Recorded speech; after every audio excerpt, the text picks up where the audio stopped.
Salut!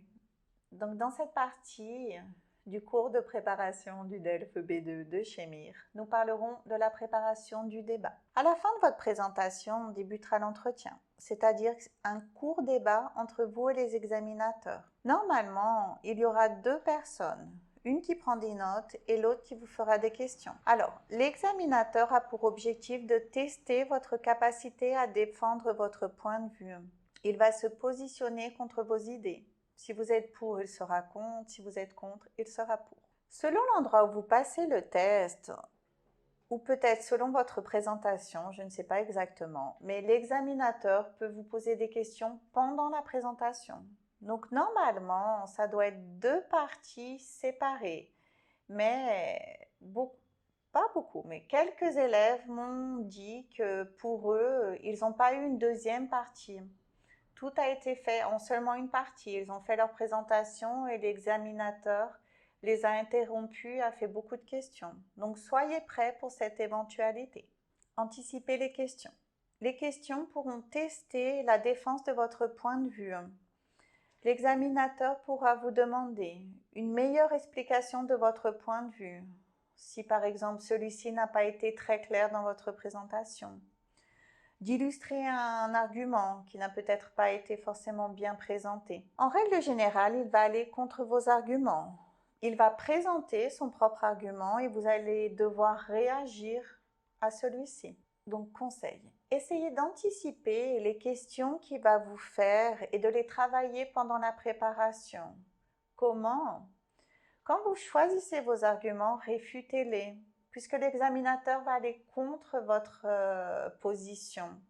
Donc pour chaque argument que vous allez sélectionner, pensez à comment le réfuter, comme ça vous serez prêt pour cette partie du débat. Si vous ne comprenez pas ce que l'examinateur vous demande, restez calme, pas de problème, demandez-lui de répéter en français. Ici, nous avons quelques exemples de comment l'examinateur pourra commencer les questions. Ne vous laissez pas déstabiliser.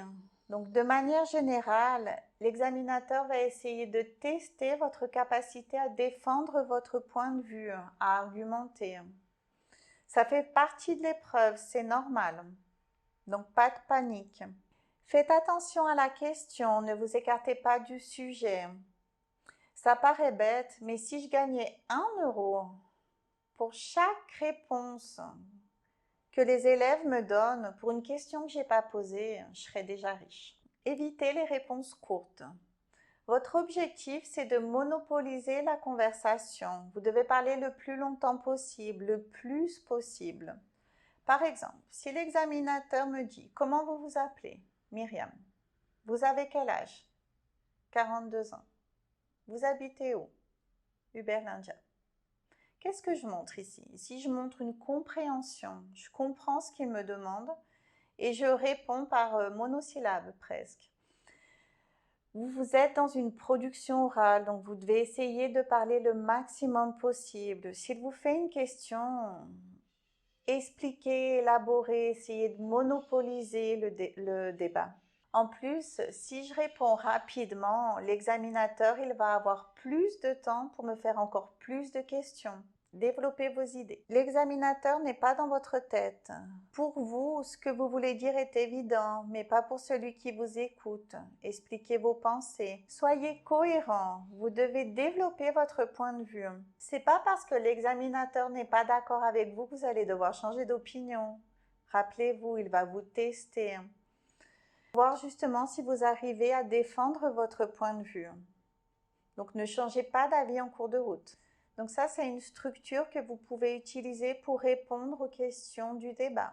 Donc vous allez choisir une expression pour exprimer un point de vue. Vous allez citer votre argument, vous allez l'expliquer et utiliser un exemple. Gagnez du temps. Si l'examinateur pose une question que vous trouvez difficile et que vous avez besoin d'un petit temps pour penser, utilisez une de ces formules pour gagner quelques secondes. Vous ne gagnerez pas beaucoup de temps, mais bon, quelques secondes, c'est déjà ça. Alors, ici, nous avons des expressions qui peuvent vous aider dans la construction de vos réponses. Vous allez voir maintenant plusieurs exemples de questions qui pourraient être posées durant le débat. Pour chacune d'elles, j'ai répondu à la question en utilisant une expression qui confirme mon opinion. J'ai ensuite expliqué mon argument Et je termine généralement par un exemple afin de parler le plus longtemps possible.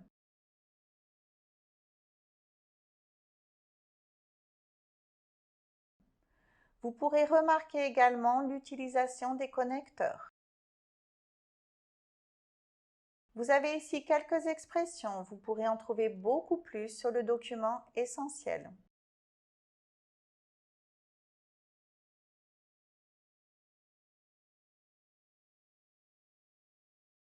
Et pour terminer, voici quelques expressions que vous pouvez utiliser pour rectifier une chose que vous avez dit.